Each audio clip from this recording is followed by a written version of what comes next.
bagay, minsan masarap, minsan hindi masarap. Maganda. Kita ko lang po, na tumatanda eh. Okay po, ako si Charles. Ako po ay 46 na. Ako 47 na. Ilang araw na lang. At ako po ay naging member ng SO dito sa community noong 2004. Sa Dubai pa ako nag-CFP sa Servants of the Lord. At nung nalipat ako rito ng 2007 sa Abu Dhabi, nagpa-integrate na ako, mas mamadaan. At hanggang ngayon, ay dito pa rin, nagsisilbi kay Lord, gawa ng sa mga kasama ko rin. Kung dili sa kanila siguro, baka matagal na rin akong ano yun mas masarap sa labas na. Sa mall, mas masarap yung magdawar-dawar. Pero dahil nakikita ko yung mga kasama ko, para sila magsindi sa Panginoon, gano'n na lang. Nakakainggan. Dito pa rin ako. So, salamat sa mga kabro, salamat sa community. At ako po ay merong 4 na anak. 2 lalaki, yung pangalan tsaka yung punso, at 2 babae. Pangalan ko po ay second year high school na, grade 1 yung punso. Ang pangalan po ng aking asawa, for the record, ay Beng. Naka-record, bro. Iba yung mabangkit kong pangalan. Naka-record yan, bro.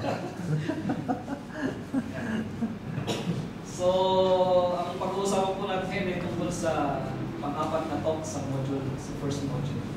Yun ay ang repentance and faith. Pwede rin repentance and faith. Hindi naman tayo masyadong sa English.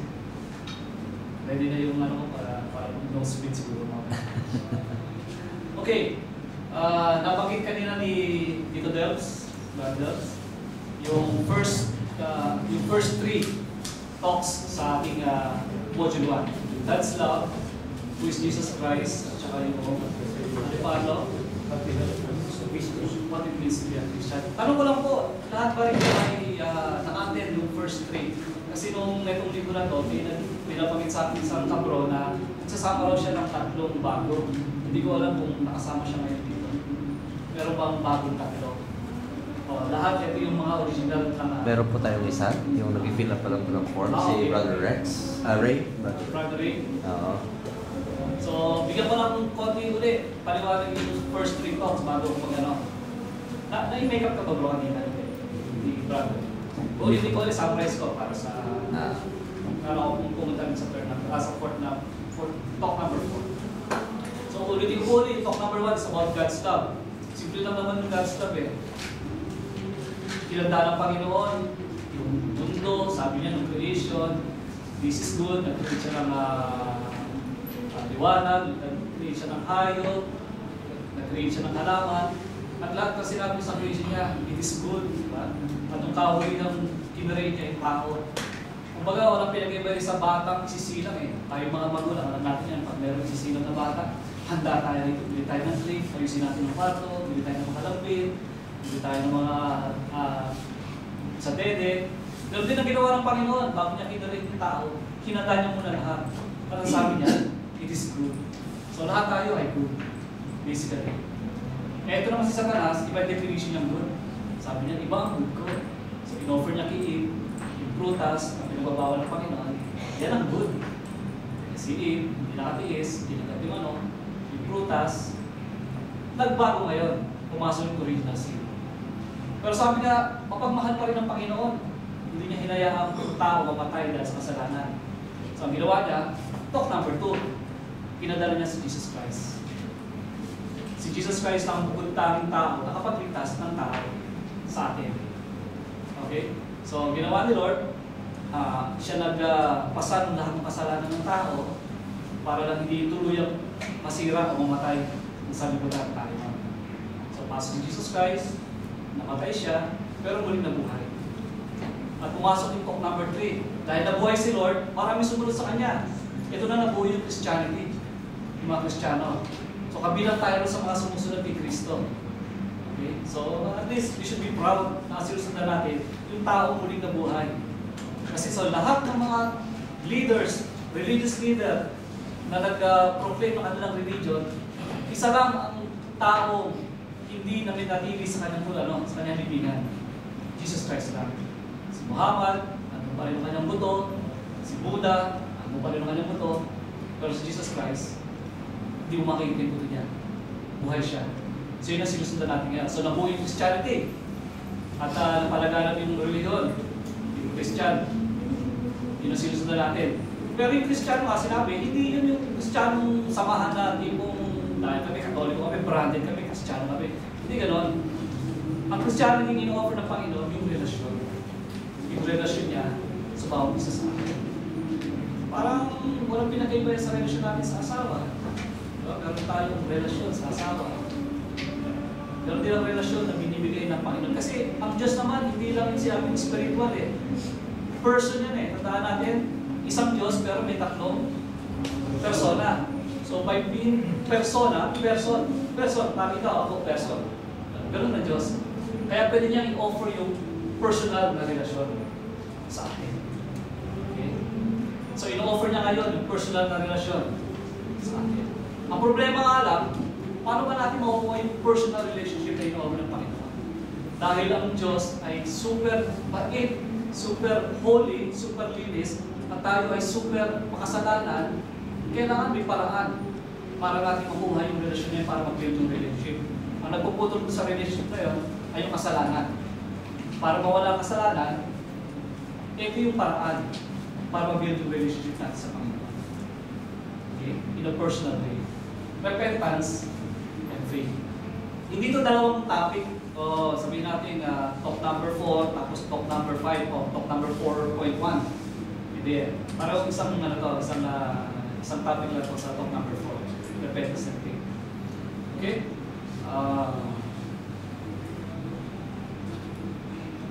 So, sa dami ng, sa tatlong talk na narinig natin, iniinganyo na tayo ngayon na tumugon sa Panginoon, sa kanyang panawagan. Now, it is time to respond. Sinabi ng Panginoon, ito ang offer ko sa iyo. Ito binibigay ko sa iyo. Ang mahal ko. Patawad ko. O dati sa hindi tayo pinili ng Panginoon. O sige, kailangan magbago ka.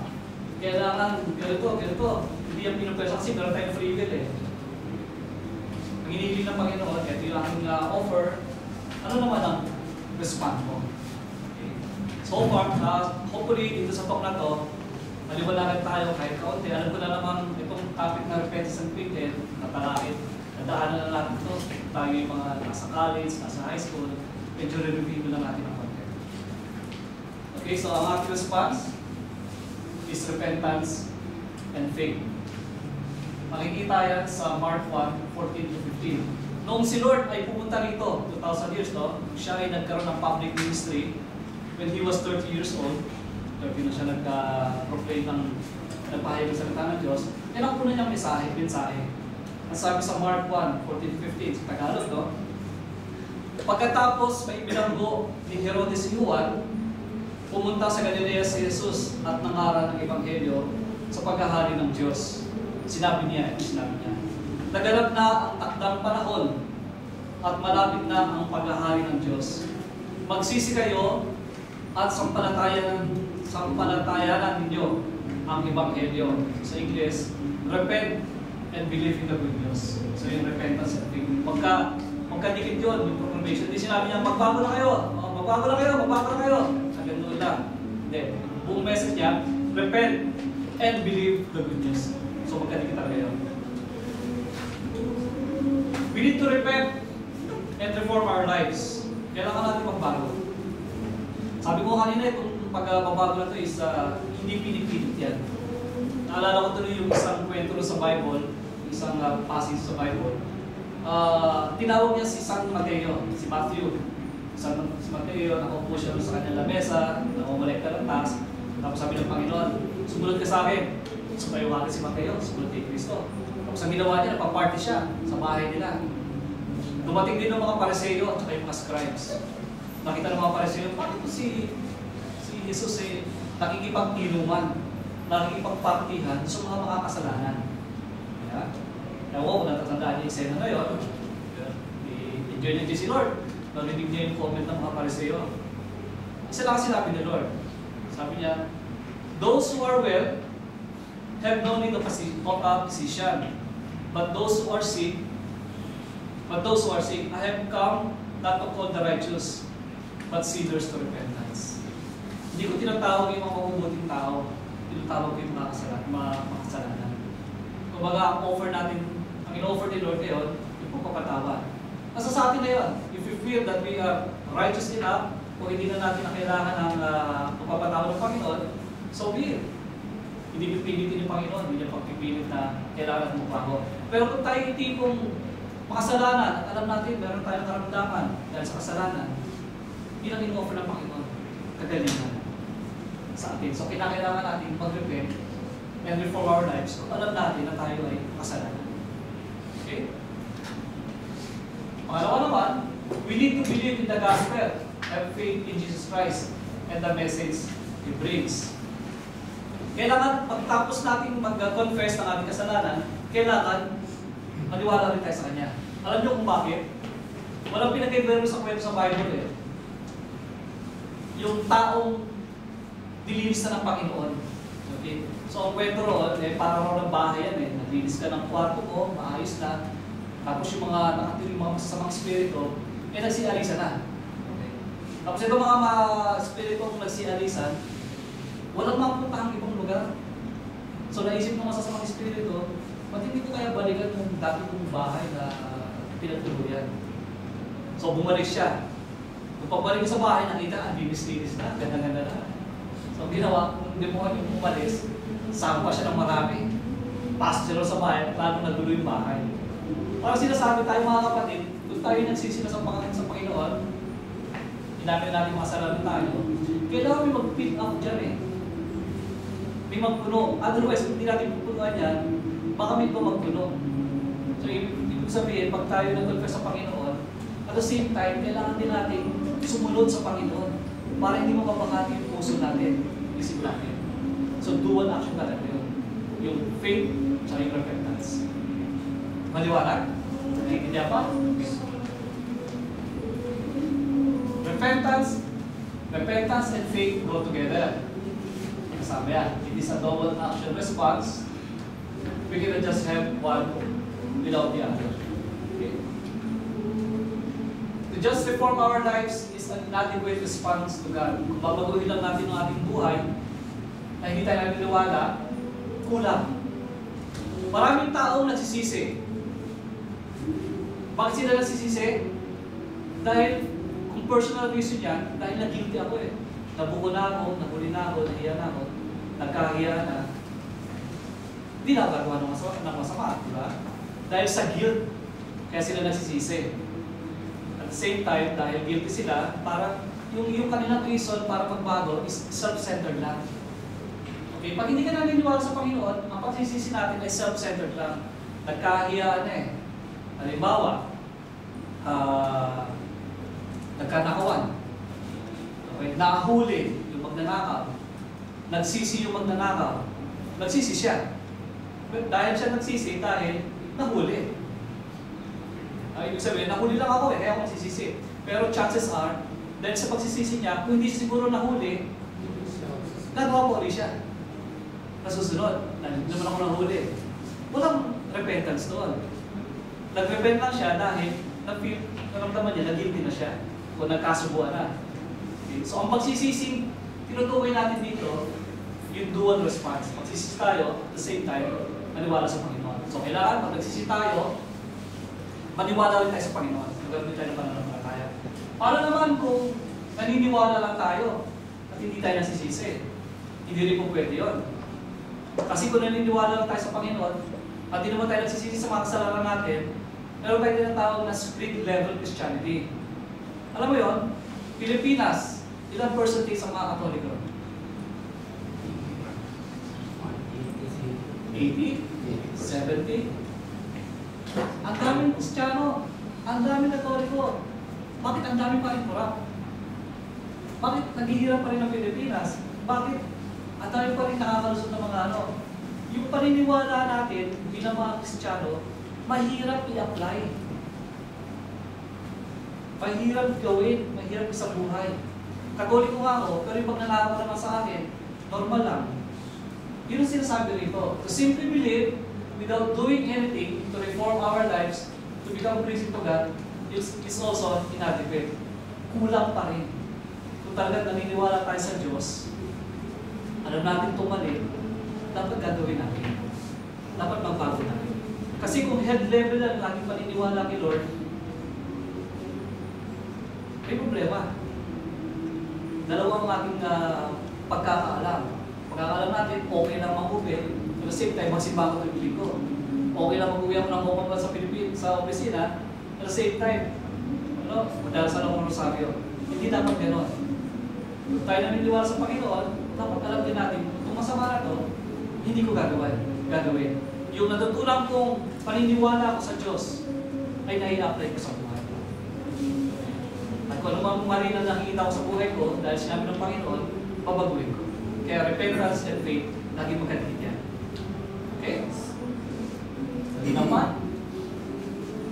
Faith necessarily needs to be connected with morality. Na sinabi ko, kung tayo naniniwala kay Lord, kung tayo naniniwala sa Diyos, dapat may takot tayo sa kasalanan.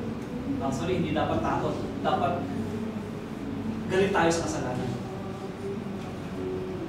In other words, faith without works is dead. Ito yung sinabi ni St. James sa kanya, sa sinulat niya, na kapag tayo may pananampalataya, pero hindi naman natin tinikilos sa pananampalataya natin, wala rin. Patay. Okay? Amen? Tayo muna tayo sandali. Fresh ka ng konti. Okay. Ulit po. Tama. Pag-usapan natin, i-review natin ng konti. Repentance. Okay, kunahin natin yung repentance. Kita ba? Repentance. Ito ay galing sa salitang Griego. Ibig sabihin ang Griegong salita ay metanoia. Pakikulit ka, metanoia. Metanoia. Ay, ang ibig sabihin ay a change of mind. Okay. Pagbabago ng kaisipan. Kung ganito ang isip natin, alam natin ganito. Abortion, mali. Mali na yan. Kung ang tingin natin ng abortion ay maganda, pag nagkaroon tayo ng repentance, kung metanoia, change of mind, isip natin, abortion, mali. Pangalawa, contraceptives. Mag-asawa, nagamit ng artificial contraceptives, condom. Ang turo ng simbahan, mali yung mga artificial. Sabi ng simbahan, kailangan natural contraceptive. Ang paniniwala natin, okay lang gumamit ng condom during sex. Okay lang yung mga withdrawal. Pero sabi ng simbahan, kailangan abstain na muna tayo kung kaya natin po. So, pag change of mind, nag-abstain ako. Ang pag-change of mind, ay may certain degree. Kung ang lakad natin ay diretsong pagkaroon, pag gumawa ka ng counting angle, may certain degree ng change, di ba? So, may certain change of direction. Huwag lang 360, kasi pag 360 mo, di ba balik ka pa rin doon sa dati mong ano. Kasi siguro, simula 1, 2, 180, parang direction na mapunta sa kasalanan, magbago na mo. Okay? Change of mind, magbago ng isipan. It is not just a simple confession of wrongdoing, rather, it refers to a change in direction. Hindi lang ibubuta tayo sa confessional, mag-confession tayo, dahil we feel guilty. Father, medyo talagang malungkot kasi. Malungkot dito sa Abu Dhabi. Kaya, alam niyo na po, naghanap muna ako ng paparamos. Kaya nagildi ako, Father eh. Kaya, sabi sa asawa ko, ako muna ay tumigil. So, kinumpisa na sa pare. Dahil sa pag-kumpisa ng pare, kung hindi siya nag-change ng direction, eh doon niya nakuha yung babae sa lugar na yun. Palagay natin sa maraming Chinese. Sa PCA. Doon niya napulot. Eh, minsan nagawin siya ron. Hindi rin siya mapunta ron. Kung pupunta ulit siya ron sa same lugar na yun, chances are, ma-attract ulit siya. At mag-fall siya. Ang pag-change ng direction, iwas ka na. Huwag ka na pumunta sa lugar na yun, wala mong pabagsak ka. Alam mo, mahina ka. Hindi na yung, Father, nagkasala po ako ganito. Tapos, isang buwan makalipas, Father, nagkasala ulit po ako ng ganito. Sa pag-uumpisa natin, kaya meron tayong ginagawa para may iwasan yung kasalanan. So, change direction.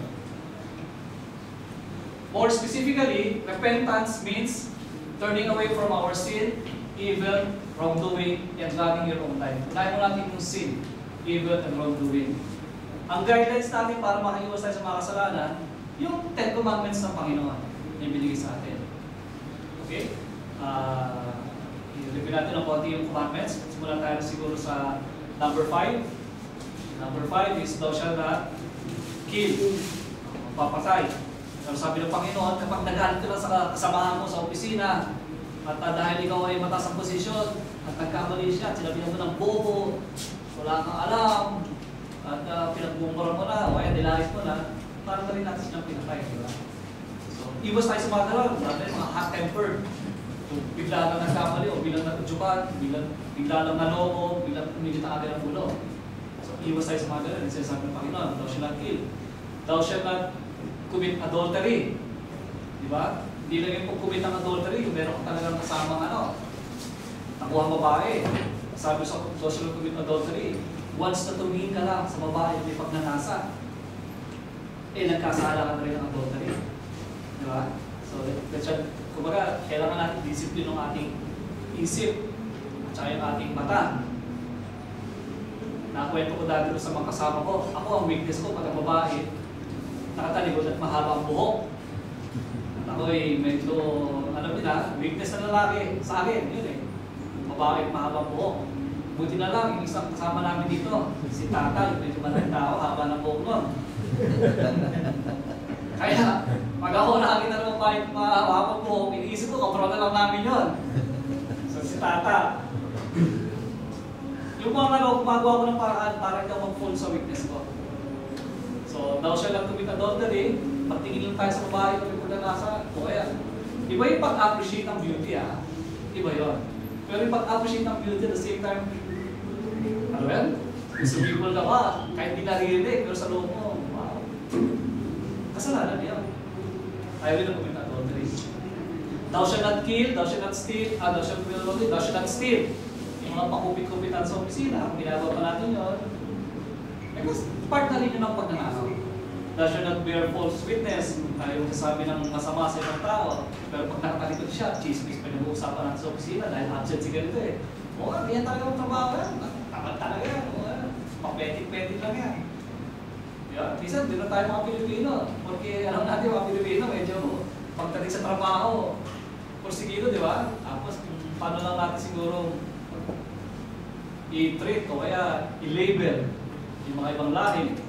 Actually, bisa pag sinabi pa ng pana, parang nang-label ka na yung mga Indiano. So, guilty rin tayo sa mga gano'n. We are false witness, sabi na hindi maganda sa ibang tao. Thou shalt not covet, thy neighbor's wife, or thy neighbor's good. Ibang magnasa ka lang na hindi mo naman kaya. Siya, may ganun Ako, magkakaroon din ako ng kotse. Sabi ni Pala kanina, hammer. Ibang hindi mo talaga kaya, talagang gagawa ka ng paraan, overtime ka, masasagasaan na lahat, at yung relationship sa family mo, basta makuha mo lang yun. Hindi na masama yun. Hindi na mga evil. Turning away from evil, sin, evil, and wrongdoing. Isa, running your own life. Sabi, meron ako na rin akala ko bro, pagka inaayos mo yung buhay mo at talagang ikaw responsible sa buhay mo, maganda ka lulugod sa Diyos yun. Di ba? Running your own life, dito sabi kailangan iwas daw natin yung ng ating buhay, pagpapalit ng buhay natin. Pag alam naman natin yung buhay natin pinapatakbo ay sa direksyon ng Panginoon, walang masama ron. Nakalat, i-include natin ang Panginoon sa plano niya sa buhay natin. At the same time, meron naman yung mga kapatid dito, talagang siya ang pinaka-authority. Lalo na sa pamilya nila, walang pwede sabihin ng asawa ko. Wala rin kailangan boses sa mga anak ko. Ano sinabi ko? Hindi na yun. Ako magpapatakbo ng pamilya ko. Ako magpapatakbo ng buhay ng pamilya ko. Yun ang masama. Hindi tayo nakikinig. Okay. Kailangan makinig tayo. Makinig tayo sa Diyos, makinig tayo sa sabihin niya. Gusto ko ganito. Gusto ko mag-abroad. Sabi ni Lord, wag. Masasuffer ang family mo. Hindi, gusto ko. Para sa inyo to. Para sa mga anak ko. Siya nag-abroad nga, ayaw ng Panginoon siya mag-abroad, nagkaroon ng problema. Hindi nakatapos yung anak, yung mga anak naging pasaway. Pero may mga trabaho naman na binless ng Panginoon. Naniniwala ko yung mga kapatid natin sa Servants of the Lord. Bless ni Lord yan eh. Alam mo kung bakit? Lalo sila naging close na asawa nila. Ako naging close ako lalo sa asawa ko. Sabi ng kompro namin, isa sa mga paraan para maging close kayo sa business niyo, minsan na kayo magkita. Ito yung bakasyon lang. Dahil pang bakasyon, wow, sweet, gano'n. Pero pag araw-araw siguro, away dito, away doon, tampo rito, sigaw rito. Pero blessing in disguise, nakituloy tayo. At maganda nga rin, meron ng internet eh. Diba? Lagi natin nakaka-chat, lagi natin nakakausap yung mga anak natin. Pero bakit yung binata? Sesya naman, pag nagkakita ko ito sa asawa. May girlfriend. Ikasal na. Hindi pa po. Marami kami pwede mag-meeting dito ha. Saan tayo? Running your own life. Kung hindi na tayo nakikinig sa ibang tao, even hindi na tayo nakikinig sa Panginoon. Kaya pag pumasok ang problema, patay. Lalo na, yung puso-puso ngayon, hindi ka ng problema sa credit card, di ba? Oo. Hindi na offer na bangko eh. Sila na nga lumalapit eh. Bakit hindi? So credit card. Loan. Hindi lumapit din. Loan. Hindi na natin pinagdarasal. Kulong. May kapatid kami rito, bago siya magpunta sa CLB, bago siya umatin dyan, Diyos ko po, lahat siguro ng bangko rito sa Abu Dhabi, meron siya. Hindi ako nagbibiro ha. Ang dami ng utang. Hindi siya pwede makalis kasi blacklisted na siya eh. So ang ginawa niya, tinuloy niya yung CLB, nagkaroon siya ng courage, tumapang siya. Ginawa niya, hinarap niya lahat ng utang niya. Pakulong, labas. Tatawag mo yung bangko. Pakulong, labas. Yun ang ginawa niya. Talagang hinarap niya yung mga kaso niya. So, ibig sabihin, pag you want to run your own life, na hindi ka nag-deserve, hindi mo kinusulta sa Panginoon, hindi ka nagdarasal, chances are, magulo. Magulo ang relasyon ng kasama. Kami, dito, confident kami, nakakatulog kami ng mapayapa sa Pilipinas, dahil anak namin yung pamilya namin, binabantay ng Panginoon. Alam namin, yung mga anak namin, binabantay ng mga anak. Kasi nagkakaroon kami ng pinag-pray namin sila tuwing gabi, during our mga household meeting, mga meeting namin, lagi namin sila sinasama sa mga dalangin namin. Okay, so ibig sabihin nun, when we run our own lives, may problema. Pero kapag hinayaan ng Panginoon na i-guide kami sa buhay namin, sigurado, safe sila. Okay? Further, it is turning to a life of obedience to God. As sinasabi ko, pagsunod sa Panginoon and having Jesus the throne of your life. Kadalasan, tayo ang sentro ng buhay natin. Umiikot yung asawa natin, umiikot yung anak natin sa atin. Ako masusunod ha, ako sentro rin sa bahay na to. Pag tapos ng CLB, binabago niya, sabi ni Lord, labas ka muna dyan, ako dapat ang sentro ng buhay. Sa relationship sa mag-asawa, dati kami lang dalawa ni Mrs. Ganoon lang kami. Dalawa lang kami ng journey. Ngayon hindi na. Si Lord nasa gitna namin. Kaya lahat ng problema namin, nakakayanan namin. Hindi ko sinasabing mawawala ang problema natin dito ha. Hindi gano'n. Pag nagkaroon tayo ng problema rito, lalo na sa mga problema sa mag-asawa, na parati namin nararanas sa mag-asawa, mayroon na kami kasama. Hindi na kami dalawa. Kasama na namin ng Panginoon sa gitna namin na tumutulong sa amin. Okay? What repentance is that? Hinimay natin ang buhay ng repentance. Sabi dito, repentance is not dependent on feelings. Hindi tayo magbabago ng magsisisi sa kasalanan natin dahil naramdaman natin. O kaya hindi natin maramdaman, kaya hindi na ako pumago. Hindi ganoon ang pagsisisi. Okay, hindi siya dependent sa feeling. Sa feeling sa naramdaman. Kung wala ka ba naramdaman, hindi ka matukonfess. O kaya masyado ka namang guilty, kaya matukonfess. Ang repentance ay based sa decision. Okay? Decision na nagkamali ako, alam ko mali yung ginawa ko, magkukumpisa ako. Magsisisi ako. Number 2, it is not being sorry for sin because we are afraid of the consequence. Hindi tayo nagbabago dahil pag hindi ako nagbago, papapunta ako sa impyerno eh. Takot ako. O kaya nahuli tayo ng asawa natin, sige magbabago na ako kasi galit ang misis ko eh. Kaya magbabago na ako. Hindi gano'n, hindi pa tayo matakot sa consequence ng ating kasalanan. Ang pagbabago ay kailangan tayo magbago dahil galit tayo sa kasalanan kung ayaw natin yung kasalanan ngayon. At naniniwala tayo sa sinasabi ng Panginoon. Okay, paano naman ang gagawin natin para tayo ay magbago? Gusto na natin magbago. Decided na ako magbago.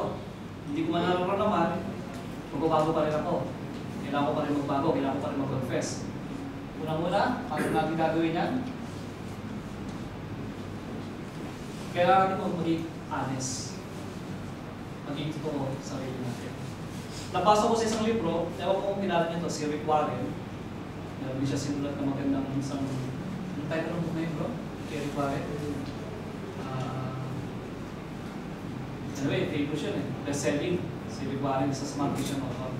Ang sabi niya mga kapatid, God does not expect us to be perfect immediately. Kasi yung tawag sa Bible eh, be perfect as your Father in heaven is perfect. Sabi ni God does not expect us to be perfect immediately. He just wants us to be honest. Alam natin mga kapatid na tayo ay mahina. Kahit na beses tayo na pumisan, babalik din tayo, babagsak din tayo. Walang pinag-iba yun sa sa pagtutoothbrush. Toothbrush ka, bago nagiging mo. Maya-maya, mahalapit na ulit. Kasama rin. Kasalanan parang yung pagtutoothbrush natin, minsan ganun yung buhay nating Kristiyano. Di ba? Gagawa ka kung gagawa ka mabuti. Tapos, yun na naman si Taning, si Satanas. Tutuksin naman tayo, babagsak na naman tayo. Okay? Kailangan natin mag-i-honest yung sarili natin na tayo ay mahina, na tayo nagkasala. Hindi naman binibilang ng Panginoon kung ilan tayo bumagsak bigat. Ang binibilang ng Panginoon, kung ilang beses tayo, mabago. Huwag lang tayo mag-discourage, huwag lang tayo mawalang pag-asa, pag tayo nagkasala, aminin natin, Lord, sorry. Balik ko din tayo sa Panginoon. King David nga di ba? Ganyan ang ginunta natin. Kasalanan niya, no? Hindi lang adultery. Pati daw siya nag-kill kasi pinapatay niya, di ba? Yung asawa ni Bathsheba. And yet, ni-restore ng Panginoon sa King David sa kanyang ating status. Dahil siya ay naging honest sa kanyang ginawa. Hindi niya sinabi, hari naman ako diba? Kahit ilang gusto kong babae, pwede sa akin. Hindi naman ganun ginawa ni King David. Alam niya, nagkamali sa Panginoon, hindi siya naman. So tayo rin maging honest sa bilang. Exercise humility. Okay? Exercise daw. Okay? Exercise humility. At dito pala sa pagiging honest mga kapatid, ulitin ko lang dito. Kailangan din tingnan natin ang kasalanan ay kasalanan. Pag ito kasalanan, hindi natin ito sasabihin hindi kasalanan. Kunyari, yung salitang live-in. Alam niyo ba yung live-in? Di ba? Yan ang gusto-gusto ngayon. Alam niyo ba dati yung buong salita ng live-in na yun? Living in sin. Nabubuhay sa kasalanan.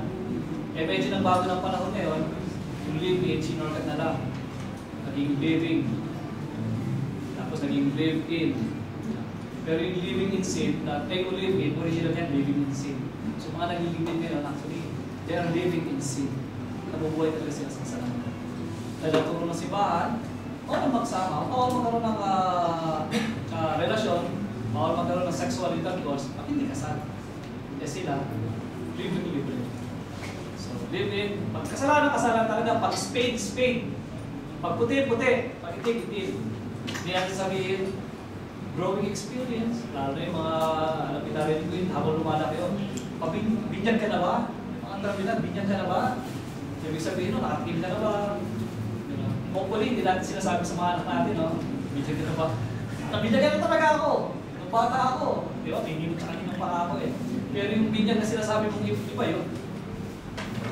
So, binabago nila yung pangalan, nilalagay nila yung brand, para lang maging kaya growth experience, di ba?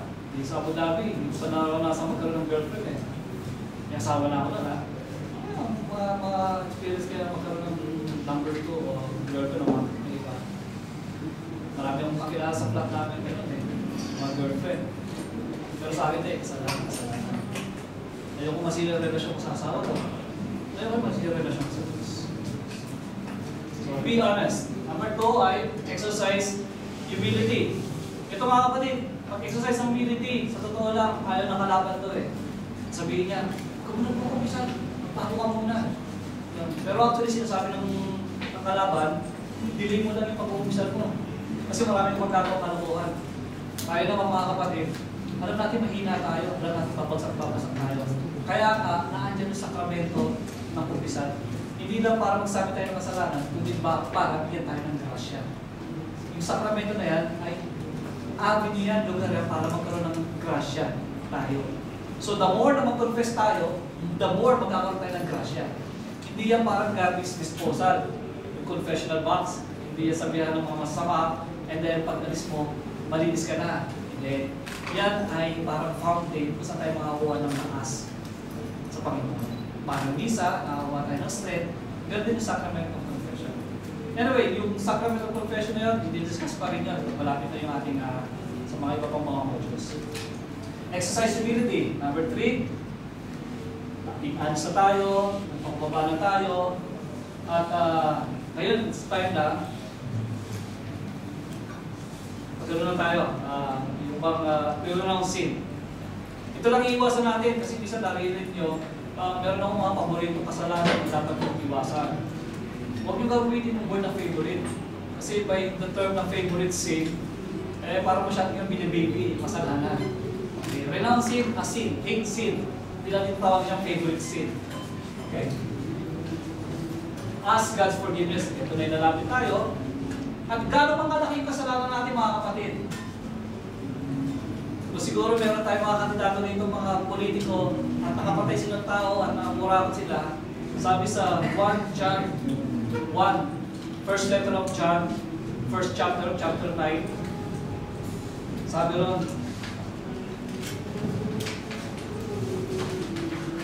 if we confess our sins, He is faithful and just, and He will forgive our sins and cleanse us from all unrighteousness. Kung ihahayag natin ang ating mga kasalanan, siya ay matapat at matuwid na magpapatawad at maglilinis sa atin sa lahat ng ating kalituhan. Gaano malaki ang kasalanan natin mga kapatid? Gaano maliit, kasalanan yan, pero pag kinonfess natin sa Panginoon yan, wala ka ng dalawang masasabi pa para tawarin tayo ng Panginoon. Okay. Isa lang naman ang kasalanan, hindi pwede patawarin ng Panginoon eh. Nabasa niyo sa Bible yun? Sabi niya, if you sin against the Holy Spirit, hindi ka mapapatawad ng Panginoon. Alam niyo bakit? Kasi yung Holy Spirit, ang siyang nag-udyok sa atin na humingi ng tawad sa Panginoon. Kung tayo, ayaw natin yung pag-udyok ng Espiritu Santo, pag sinasabi mo, ayaw mo na humingi ng tawad. Kaya yung kasalanan hindi pwede patawarin ng Panginoon, yung kasalanan na ayaw mo humingi ng tawad. Paano ka magtawarin? Kaya nang humingi ng tawad. Kasi naging sa Holy Spirit, sabi, inudyok ng Panginoon ng Holy Spirit, lapit ka na sa akin. Ikaw, pinas ka. Ayaw ko. Hindi ako humingi ng tawad sa Panginoon. Ayaw ko. Hindi kaya patawarin ng Panginoon yan. Yung kasalanan na ayaw humingi ng tawad. Okay? Kagaya ni Satanas. Alam mo kung si Satanas, pag-ano lang tayo, speculate na tayo. Kung siya ay humingi ng tawad, patatawarin ba siya? Hindi na ata. No? Kasi mga anghel, pero lang sa desisyon eh. Pag ang-desisyon ko ayaw sa Panginoon, ayoko. Pero ang tao, sasabihin sa Panginoon, Lord, ngayon, ayoko sa'yo. Gusto ko yung buhay ko, ako mapapaandar. Tapos nagutog ka. Tapos sensya ka. Gusto mo bumalik sa Panginoon. Matatawarin ka ng Panginoon. Dahil para tayo tumalon sa ocean eh. Alam yung tubig sa ocean, ganun kalaki yung grasya ng Panginoon para linisin tayo. Okay? Ask God forgiveness. At sa ating mga Katoliko, we need to avail of the sacrament of reconciliation. Lahat mo siguro dito ay Katoliko. Tama po ba ako? Meron po bang Baptist? O kaya dating daan? Meron? O kaya Advent? Ano po sa inyo? Born again po. Pero dati po yung Katoliko na naging born again. Actually po, sa paniniwala ko, dahil kayo Katoliko dati, kahit po kayo lumipot ng born again, yung sin na maging Katoliko, binyag na Katoliko, hindi pa rin nakakalasan. tutulungan po namin yun sa yung mag-avail ng Sacrament of Reconciliation at sasamahan po namin yun. Mga DGL po natin, sila po ang mag-guide sa iyo, discussion po. Sila po mag-guide sa atin para mag-avail ng Sacrament. Actually, sa mga previous namin CLB, may mga kapatid na kami na isang beses na siguro nag-umpisan nung grade 2 kung saan, alam nila, sa isang Catholic school, pag grade 2 sila, ay doon sila sama-sama mag-umpisan. After nun, hindi sila nakakapag-umpisan. Ngayon na lang ulit, nakapag-CLB sila. At tulungan namin sila na lumapit sa mga sakramento ng Reconciliation. There are specific sins we need to renounce. Ito yung mga kasalanan na talagang serious. Isa-isahin ko lang ha. Baka nakakarinig tayo nito. Involvement by a Christian in a non-Christian religion. Ano yung sabihin nito? Hindi ko sinasabi nito, hindi tayo makipag-sama sa ibang mga kagaya ng Muslim, di ba? Pero yung ibang mga kapatid natin Kristiyano, mga Katoliko, na for convenience, lumipat sila sa ibang religion, naging Muslim. At talagang tinalikuran nila yung pagiging Katoliko nila, Kristiyano nila. Kapatid, kasalanan mo, you renounce Jesus and you embrace ang religion. Hindi lang Muslim. Okay? Meron tayong tinatawag, ewan ko, narinig nyo ito, yung mga Mason. Mason, Freemasonry. Okay? Isa yun sa mga nabasa ko, ano ng Masonry ay yung they fight the Catholic Church. Meron pa yung mga transcendental meditation. Ito naman yung mga mantra, yung nag-meditate ka, tapos may sinasabi kang mantra, yung pala yung ginagamit kong mantra ay pagdarasal ka sa ibang Diyos sa mga Buddhist. TM. Ito pa. Spiritualism, pwede ako mag-extend ng mga 10 minutes na. Spiritualism and occult. Na-involve ba tayo sa mga witchcraft? Na-involve ba tayo sa meron pa tayong hawak ng mga anting-anting? Okay, masasama yan. Hindi tayo naniniwala sa gano'n. O kaya naman mga kapatid, sino ba madalas magbasa ng horoscope dito? Yung horoscope ay ito nagagaya sa akin buong araw. Masama rin yun. Instead na magbasa tayo ng horoscope, magbasa naman tayo ng Bible. Dahil mas malinaw yun kung ano gusto ng Panginoon sa buhay natin. Okay? Nakaranas pa kayo ng Spirit of the Glass? Sana wala. At sana hindi na natin ginagawa yun. Okay? Yan ang mga matitindi mga kasalanan. Sexual wrongdoing. Kailangan mo paliwanag to? Alam na naman natin natin. Diba? May mga kabit dito, may mga girlfriend, may mga ito na time para iwasan na natin yun. Kung meron gusto naging papatayo dahil meron tayong sinusustentahan, okay, itawan na natin yun. Dahil matinding kasalanan yun. Yung mga kasalanan na ito mga kapatid, hindi natin yung mga venial sin. Alam yung mga venial sin? Mga maliliit lang na hindi naman nawawala yung ating relasyon sa Panginoon. Ibang hindi tayo mamamatay sa relasyon natin sa Panginoon. Pero itong mga kasalanan na ito, tinatawag ng mortal sin, talagang patay tayo dyan. Wala tayong relasyon sa Panginoon dahil we are committing mga mortal na kasalanan. Sexual wrongdoing. Yung iba nag-enjoy pa, may kabit, di ba? May girlfriend, may asawa naman sa Pilipinas. Hindi nila alam, kahit sila nagsisimba, wala silang relasyon sa Panginoon dahil mortal sin ang nilang ginagawa. Serious crimes such as murder, rape, kidnapping, robbery, corruption. Wala naman siguro sa amin ito nakapatay na, nagnakaw, open siguro, pero pag nanakaw, ng korap, o ng lomo, ito yung mga major na kasalanan. Okay? Drunkenness, not just drinking, but drunkenness and getting stoned on drugs. Yung painom-inom tuwing Thursday, ay depende, no? Pag talagang hindi na tayo makabakong kinabukasan, alam natin may CLB, pero dahil sa buka o kaya hilunga, drunkenness na yun. Iba yung moderation, may pampalakas ang inom tayo dahil pampapondisyon. Isa lang, nabubuhay tayo, kumbaga, naging alert tayo, pero ito dito opposite ng alert eh. May tama na dyan. Mahirap yun. Drunkenness. Dahil marami nasisira dyan dahil sa kalasingan. Sa Pilipinas, ewan ko yung mga kapatid natin, mga siguro malakas manginginom. Hindi nila ang ginagawa nila, pati yung pamilya nila, mga anak nila, nasasaktan nila. Lalo na pag nakopro.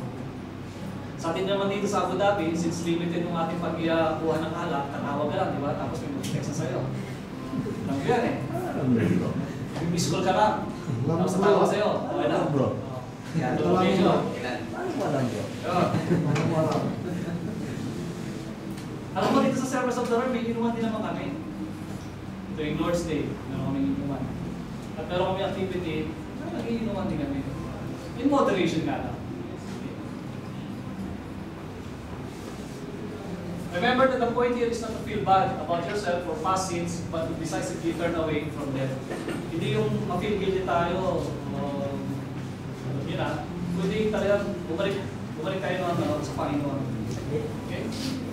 Repentance only becomes complete after totally turning away from evil and accepting Jesus Christ our Lord. Our lives need to come under His management. We need to that Jesus and our faith. Mga kapatid, pag sinabi natin repentance, totally hindi, Lord, ito munang i-give up ko. Hindi ko pa kaya i-give up ko eh. Pwede sana lang. Lord, sige, mag-umpisa lang ako. O, iiwasan ko, Lord, ang anonood sa website ng mga malalaswa. Pero, pwede hindi mo na burin sa external Discord yung mga X-rated, yung mga picture. Pero hindi lang manonood muna. Pero, tago ko muna ito yung mga movie sayang eh. So, hindi gano'n. Pag tayo nag-prepare, total, buo. Iwasan na natin yung mga dati natin yung mga hindi maganda, o kalimutan na, o i-delete na sa ating external, o iwasan rin pulahin na yung website, mga gano'n. Hindi na tayo gagawa ng gano'n. Kailangan palitan natin siya ng Lordship of Jesus Christ. Accepting Jesus and letting Him be the Lord of our lives requires faith. Nag-umpisa na tayo, ang pamalit dyan, yung pananampalataya natin sa Panginoon. Okay? Faith. Faith. Itong faith na ito, mga kapatid, regalo yan. Hindi lang basta makukuha natin, Lord, gusto ko ng faith. O kaya, meron akong faith ngayon. Hindi. Kailangan natin sa Panginoon, Lord, bigyan mo ako ng faith. Para pag-iwas ko sa kasalanan, ito ipapalik ko sa buhay ko. Kailangan ko, Lord, regalo yan eh. Hindi yung faith niya. What is faith? Faith is belief in the gospel, which is the good news of salvation in Jesus Christ. Patiniwala. Panginoon. Hindi ka natin matidevelop yan. Siguro St. Peter, no, bago niya na-profess na si Jesus sa Bisaya, it takes a long time. Binigyan siya ng sa tamang panahon, na-profess siya na si Jesus Christ and Lord. So, believe in the gospel, good news of salvation in Jesus Christ. Faith. Faith in the messenger. Faith in Jesus Christ. Kung ang mga Muslim naniniwala sila kay Muhammad, tayo mga Kristiyano, Katoliko, naniniwala tayo kay Jesus Christ. Ako ay naniniwala ako sa taong nabuhay na mabulit. Dahil umaasa ako, nabuhay siya, hopefully, someday, mabubuhay na. Okay? And in the message that He brings. So, yung mga mensahe niya ay nasa Bible. Nasa tayo ng Bible. Sabi nga ng isang santo sa St. Ignatius, ignorant of Christ is, ignorant of the Bible is ignorance of Christ. Pag hindi tayo nagbabasa ng Bible, hindi natin makikilala ang Bible. Dahil siyang naman ng Bible. Faith means not just believing with our minds, intellectual belief that Jesus is the Savior, but believing in our hearts that He came to be our personal Savior. Noong meron ako nakita isang parang point na sabi ron yung matinding pangangailangan daw natin. Matinding pangangailangan ng tao. Sabi niya, kung nakita ro ng Panginoon, nakita ng Diyos, if our greatest need had been information, kung kaalaman na kailangan natin, God would have sent an educator. Mapadala siya ang tagapagturo. If our greatest need had been technology, God would have sent a scientist. If our greatest need had been money, kung pera pangangailangan natin, matinding pangangailangan natin pera, God would have sent an economist. If our greatest need had been pleasure, God would have sent us an entertainer. But our greatest need was forgiveness. That's why God sent us a Savior. So yun ang pinadala ng Panginoon. Yung kanyang anak bilang our personal Savior. Dahil yun ang kailangan natin pagpapatawad sa ating mga kasalanan. Faith is a personal act and decision. It has several aspects. Revelation 3:20. Ito yung, ewan ko nakita nyo na ito, yung picture na si Lord ay nasa labas ng pintuan at ang pangatok. Pero yung mas prominent doon, yung pintuan na yun, imagine nyo, yung pintuan na yan, walang doorknob sa labas. Okay? Pero si Lord kumakatok. Revelation 3:21. Sabi ron, listen, I am standing at the door knocking. If you hear my voice and open the door, I will come into you and eat with you and you with me. Okay? In Revelation 3:21. Ang faith is a definite act. Pag sinabing definite act, tama ba? Definite act. Definite act, pag tayo nagkaroon ng faith, kailangan sa picture na si Lord kumakato sa labas, kailangan natin pagbusan sa act. So, gusto yung magpasok ni Sir sa buhay natin, kailangan natin buksan yung puso natin. Okay? It's an act. We must open the door if Jesus is to come to our lives. Okay? It is an individual act. Hindi ako pwede maniwala para sa iyo. Okay? Kaya dapat maniwala. Hindi kayo maliligtas dahil sa akin. Kaya dapat mag-accept ng salvation na yun. Although we can pray for you, we can guide you, we can journey with you, sama-sama tayo, pero ikaw pa rin ang mag-desisyon para sa sarili mo. Individual act. A deliberate act. Okay. Itong deliberate act na to, hindi na natin kailangan pang merong supernatural na ma-encounter tayo. Like siguro sa panaginip natin na pakita ang Panginoon, kaya maniniwala sa Kanya. Hindi na kailangan na gano'n. O kaya, kagaya St. Paul, nalaglag siya sa kabayo, meron siya liwanag na nakita, kaya siya naniniwala. Liwanag pa rin. Alam natin, si Lord tumating na. At si Lord ay buhay ngayon. So hindi na natin kailangan na gano'n. Maliwala lang tayo sa sinasabi sa Bible na natin siya sa buhay natin, kumakatok sa puso natin. It is an urgent act. Pag sinabing urgent, huwag kayo mga pag-medit o procrastination na tinatawag. Saka na ako maniniwala, Lord. Saka na. Nag-enjoy pa ako rito eh. Saka ko makasama ng mga barkada ko eh. Hindi pa mag-girlfriend ko eh. Urgent na mga kapatid. Hindi natin malalaman. Pero ang mga balitaan, asal ng tulog nila. Yung nga lang, hindi na lagi siya kinabukasan. Sa opisina namin, one time, palabas ako ng opisina. Nakaka-witness ako personally, may nabungbong tao, tumilapon, nagsasakyan. Sa loob-loob, hindi lang siguro ako na-delay ng konti. Baka dalawa kami siguro na nabungbong. Paglabas ko, buti na lang, tinawag ako ng kasamahan ko. Kaya lang ako na-delay paglabas ng pintuan. Paglabas ko, boom! Sinabi urgent act, we need to act na. Kailangan natin maluwas sa Panginoon. Okay? It is an indispensable act. Kaya sinasabi ko, hindi natin kailangan natin mag-repent, kailangan din natin kasama ng repentance is your faith, paniniwala sa Panginoon. Lalo ba? Natin na. Faith, what faith is that? Ano ba ang hindi pananampalataya? Ano bro? Not just a feeling, kung hindi natin naroon na may paniniwala, then hindi nakabasis sa pananampalataya natin yan. Kumbaga, parang trend yan eh. Imagine nyo, ito yung engine, ito yung binubuhat ng trend. Okay? Ang faith, nasa unahan. Ang feeling, sumusunod. Pwede ka magkaroon ng faith, kahit walang feeling kasi sumusunod naman ang feeling. Yung feeling dapat hindi magpatakbo ng faith natin. Wala akong nararamdaman ba? Wala akong pananampalataya? Hindi ganon. Kahit wala tayo nararamdaman na sabihin natin, dry moments tayo, kailangan pa rin natin maniwala sa Panginoon. Kailangan natin maniwala sa salita niya. Not just feeling, not just wishful thinking. Sinasabi rito, sana Lord, malaki ang pananampalataya ko. Sana maano yung pananampalataya ko kasi manampalataya si tatay. Pag si tatay sasabi ko mahabang mo. Sana kasi lakas ang pananampalataya mo yung pananampalataya niya. Hindi sana. Kung pwede mangyari yun, hingin lang natin sa Panginoon. Hindi siya wishful thinking. Ibibigay sa ng Panginoon yun kung gugustuhin natin. Okay, thank you bro, 5 minutes pa ako. Not a blind leap. Hindi siya tatanong tayo, Lord, bahala ka na! Naalala mo yung kwento eh. Tatlo. Okay, pwede pa ako magkwenta. May Muslim, may Kristiyano, syempre, may Kristiyano, at saka may taga-Buddhist. So sabi ng Buddhist, susubukan ko, pananampalataya ako, tatanong ko rito.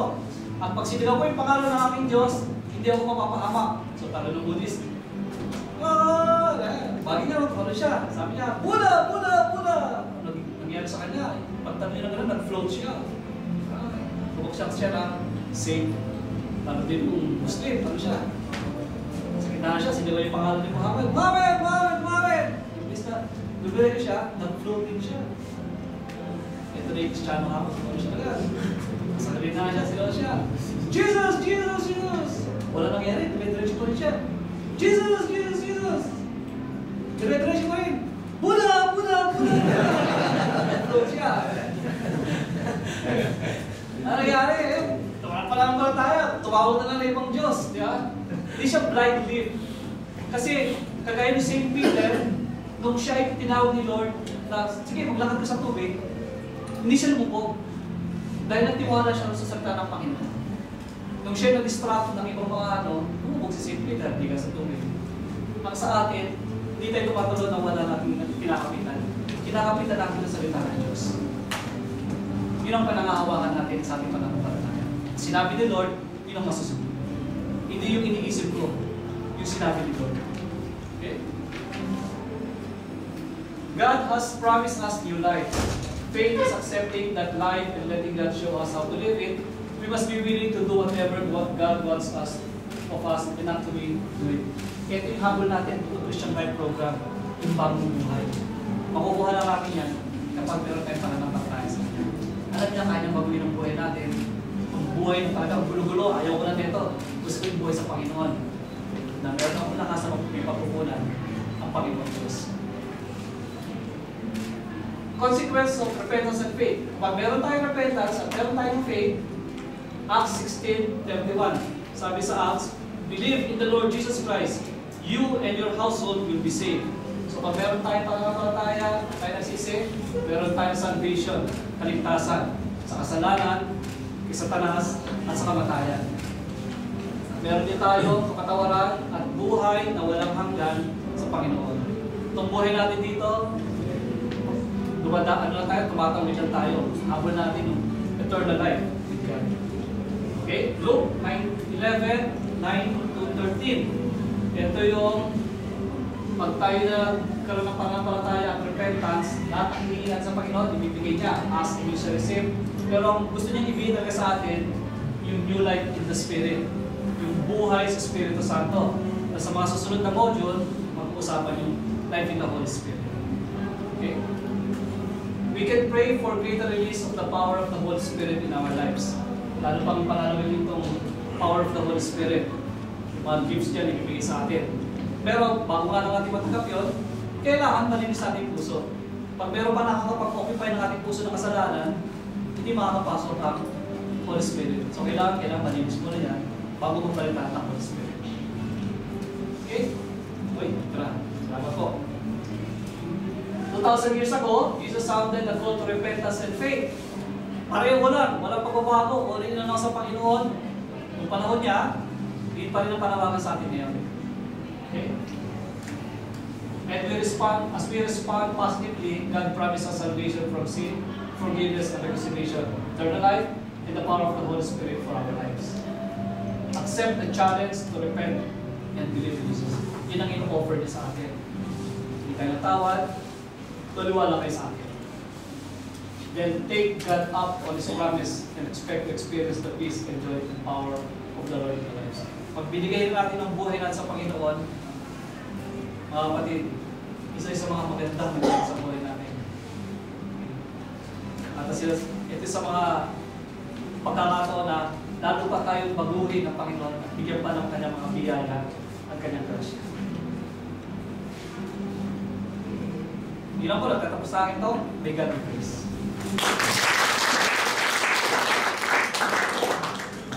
Maraming salamat. Ngayon, tatagigin po natin yung challenge ni God. O hindi.